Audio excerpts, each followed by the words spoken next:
Butabika as a mental unit is one of the essential national hospitals that we require as a country because of the increasing mental cases.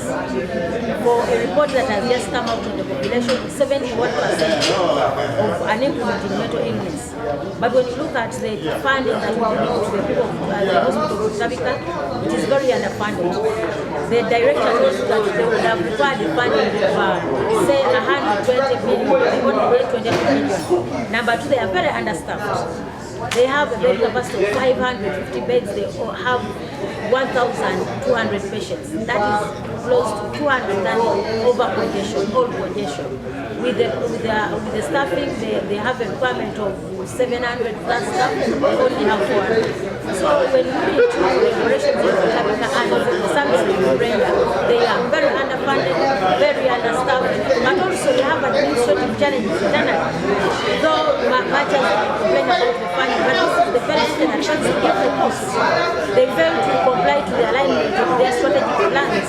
So coupled with so many challenges, we need to look into how we can have Butabika align with these other national regional referral hospitals. Because we looked at cases where you have a patient discharged from Butabika, but when they get back to Zimbabwe, there is no one to follow up on them. They don't have a proper reporting system, feedback. So all these, we need to have a system that is complete. The upstream activities and the downstream activities must be monitored. Otherwise, you might invest a lot of money in Butabika, but as soon as the patients get back to their homes after discharge, they run mad again, and this is a loss to the country. So we need to ensure that it is a complete cycle. As Butabika does its part, let's look out on how best we can have the referral hospitals and the health centers do their part in regard to mental health. And also having counselors at lower levels. I've told them also to use leaders. Let them update leaders about this mental health so that we can have it communicated to our people. Otherwise, it's a duty of every one of us to make sure that we reduce these mental illnesses. When it comes to the percentage, 22% of the elderly, sorry, 24% is too high. The 22% on the children. What are the causes of this mental illness? Marriage breakdowns, the things of poverty, people have lost erections, and we don't have a system of counseling most of these that have gotten these challenges. So we also have to look at how do we mitigate the causes of these mental illnesses. But also not forgetting that this political psychology, the 40 years of service of this NRM government is also one cause of mental illness to some people. So you can't put it out. Economic, political, and social, all these are causes of mental illness. Has been improved. However, the referral system needs support to be able to support this. When we refer people back to the communities, the district hospitals should be able to pick those people up and document them as follow-up so that this information gets into the DHIS, the Ministry of Health, DHIS. It's kind of out of our hands at that point. That we hope is going to be able to link all of us. So if I see a patient at Butabika and I send them back to the community, I should be able to see while sitting at Butabika that this patient actually turned up at Masaka Hospital or something like that. During the campaigns, I used to tell people, this is off record, you don't record.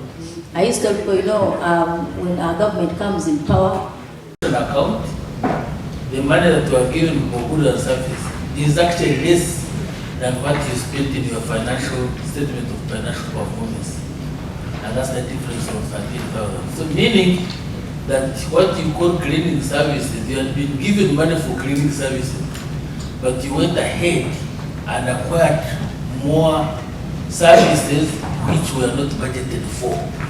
Well, if they were budgeted for, you mischarged money meant for cleaning services and used it for something else, and that's why you have this one as an outstanding payment, 13.1. So the question is, how did you make a payment which was not authorized? Because the authority should be through the appropriation account and by parliament.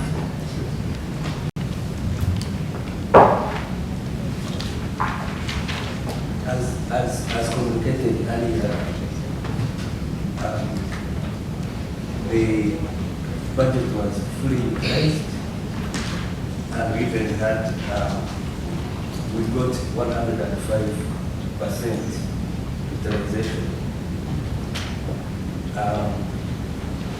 At the time of audit, there are some medicines which national medical stores, especially super specialized reagents, that were delivered to the hospital, where we only receive delivery notes from suppliers. They call it cross-docking, and then the invoices are then processed by national medical stores.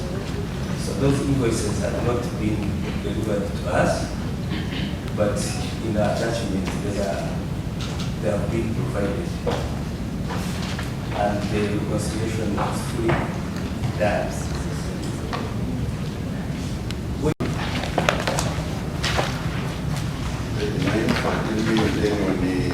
Page 30, tables.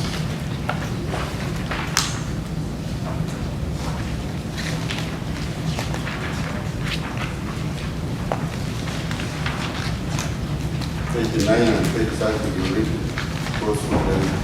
for correct. Page 30.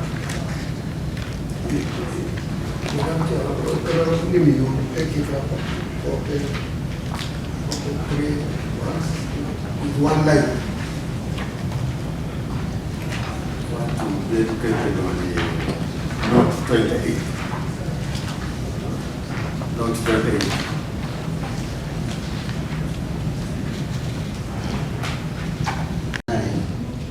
We have 13.1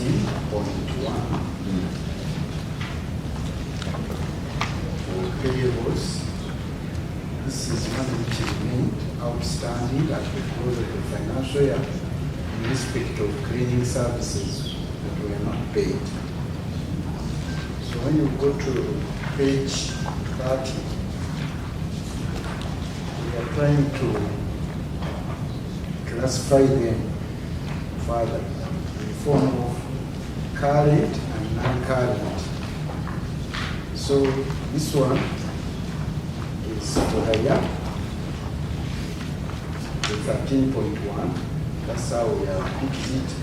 Whereas 40 has been on. It was carried forward. That's why we are calling it non-current. These equipment have a life. They have a life. They have to keep being replaced from time to time.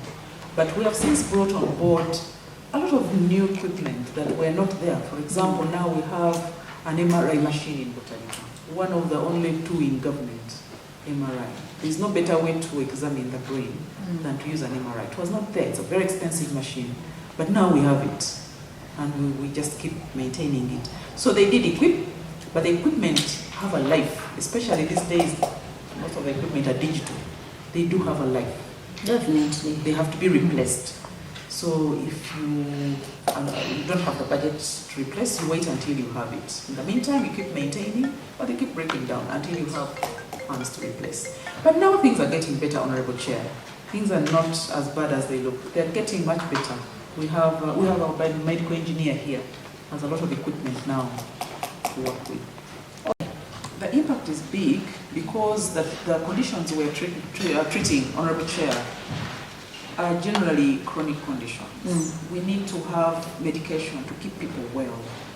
They need to be on their medication on a daily, so they can go back to work, go back to school.